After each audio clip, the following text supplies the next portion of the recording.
Screen पे एक article देख रहे हैं। इस आर्टिकल में आप देख रहे हैं भारत के आर्मी चीफ को और भूटान के राजा को। हमने आज से कुछ दिन पहले एक वीडियो बनाया था जिसमें आपको बताया था कि अब भारत की तरफ से खास करके भूटान में उतरे हैं भारत के आर्मी चीफ, साथ में अपनी सेना का एक प्रतिनिधि मंडल के साथ। इसके अलावा भी हमने बहुत सारे डिटेल दिए थे। जहां एक तरफ ये भूटान में भारत उतरा है तो वहीं दूसरी तरफ नेपाल के पीएम ओली ने एक बड़ा ऐलान किया है। स्क्रीन पर एक आर्टिकल देख सकते हैं कि कर्णाली कॉरिडोर बनेगा। क्या है ये कर्णाली कॉरिडोर? इसके अलावा क्या है चाइना का त्रिशूल सिद्धांत जिस पर चाइना इस वक्त चल रहा है और क्या भारत ने उसका तोड़ निकाल लिया है? हमेशा की तरह वर्ल्ड मिरर के इस एपिसोड में जानने को मिलेगा बहुत कुछ, इसलिए वीडियो को अंत तक जरूर देखें। आइए जानते हैं इन खबरों को विस्तार से। स्क्रीन पे कुछ तस्वीरें देख रहे हैं। नेपाल के केपी ओली ने एक उद्घाटन किया है और ये उद्घाटन किया गया है एक ब्रिज का। बड़े अच्छे तरीके से श्री गणेशाय नमः के बोर्ड के साथ इन्होंने एक ब्रिज का उद्घाटन किया और इस ब्रिज के साथ साथ ये भी कहा गया कि हम कर्णाली कॉरिडोर बनाएंगे। स्क्रीन पर एक वीडियो आप देख सकते हैं। केपी शर्मा ओली के द्वारा इस वीडियो को रिलीज किया गया। कर्णाली कॉरिडोर पूरी तरीके से तैयार करना बांग्लादेश के लिए बहुत जरूरी है। व्यापार के वजह से भी ये कर्णाली कॉरिडोर जाएगा कैसे, इसको अगर जरा देखें तो कर्णाली कॉरिडोर 3 देशों के बीच में व्यापार को आगे बढ़ाने के लिए डिजाइन किया गया है। कहाँ से शुरू होगा? ये शुरू होगा भारतीय सीमा रुपेड़िया से। रुपेड़िया कहाँ पर है ये स्क्रीन पर आप देख सकते हैं। उत्तर प्रदेश के पास ये इलाका है, जिस इलाके के पास से शुरू होगा ये रोड और ये रोड कहाँ तक जाएगा? ये रोड आगे बढ़ेगा और चाइना की सीमा के पास हिल्सा तक जाएगा। वैसे अगर नेपाल के मैप को देखेंगे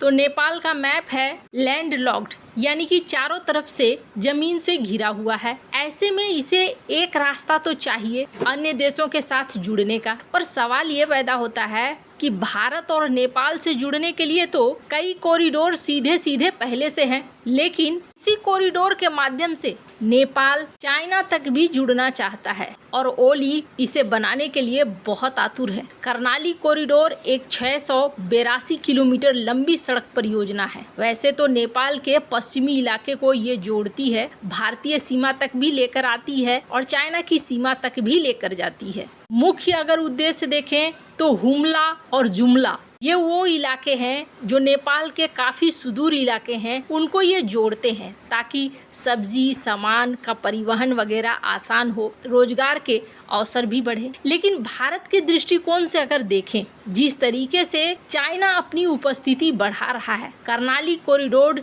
हिल्सा में खत्म होने के साथ नेपाल को तिब्बत के साथ सीधे जोड़ता है। नेपाल और चीन के बीच ये व्यापार को बढ़ावा देगा, विशेष रूप से हिल्सा वाले जगह पर। एक बात तो ये है कि चाइना का प्रभाव और ज्यादा बढ़ेगा और दूसरी बात कर्णाली कॉरिडोर का भारतीय सीमा के पास रुपेड़िया में शुरू होना भारत के लिए थोड़ा ध्यान देने वाली बात होगी, क्योंकि भारत नेपाल सीमा के कारण अवैध गतिविधियां जैसे तस्करी या घुसपैठ भी हो सकती है अगर इस कॉरिडोर का दुरुपयोग होता है तो। लेकिन इसके सकारात्मक प्रभाव भी है। सदुपयोग होता है दोनों देशों के बीच में अच्छा खासा व्यापार होगा। अब एक दूसरे दृष्टिकोण से देखें कि अभी ना भारत के आसपास हो क्या रहा है। नेपाल में एक जगह है और इस जगह का नाम है दमक। स्क्रीन पर इस जगह को आप देखिए। इस दमक इलाके में चाइना और नेपाल एक औद्योगिक पार्क बना रहे हैं। दमक अगर भारत की सीमा से कहें तो भारत नेपाल सीमा से सिर्फ 55 किलोमीटर की दूरी पर है और यहाँ पर आप देख रहे हैं चिकन नेक कॉरिडोर के पास में ही है। ये पार्क नेपाल के ओली यानी केपी ओली की सबसे पसंद वाली प्रोजेक्ट मानी जाती है। ओली जिनको चाइना का प्रतिनिधि माना जाता है। वैसे आपको बता दूं, पीएरआई के तहत यहाँ पर इस पार्क वाले प्रोजेक्ट को शामिल करवाया गया है। ये पार्क 1422 हेक्टेयर में फैला है। वैसे तो इस पार्क में ये कहेंगे कि हम सिर्फ उद्योग का काम करते हैं, लॉजिस्टिक हब तैयार करेंगे, लेकिन यहाँ पर अगर चाइनीज खड़े हो गए तो इसका मतलब हो गया चिकन नेक कॉरिडोर पर इनकी नजर बनी रहेगी। दूसरा, पाकिस्तान समर्थित आतंकियों के लिए यह नया सुरक्षित मार्ग भी बन सकता है। हालांकि आपको बता दूं, अभी तक यहाँ पर काम शुरू नहीं हो पाया है, लेकिन चाइना चाहता है कि ये काम जल्दी शुरू हो। अब जहाँ आपने ये एक देखा, आपने लालमोनीरहाट तो देखा ही होगा। बांग्लादेश की अंतरिम सरकार द्वारा लालमोनीरहाट एयरबेस को फिर से जिंदा करने के लिए चाइना की मदद लेने की योजना भारत के लिए एक टेंशन वाली बात है। ये एयरबेस भारत बांग्लादेश सीमा से सिर्फ 20 किलोमीटर दूर है और चिकन नेक कॉरिडोर के बेहद करीब है। वैसे तो यूनुस और उनके देश के अंदर ही विरोध हो रहे हैं। उनके देश में कहा जा रहा है कि नहीं, इसके लिए हम चाइना को नहीं लाएंगे इस प्रोजेक्ट के लिए, लेकिन यूनुस का कहना है कि नहीं जी, चाइना तो यहाँ आएगा ही। अब ये दोनों को तो आप देख चुके। एक तीसरा पॉइंट भी है जो बहुत ज्यादा खास है, गैल्फू माइंडफुलनेस सिटी GMC।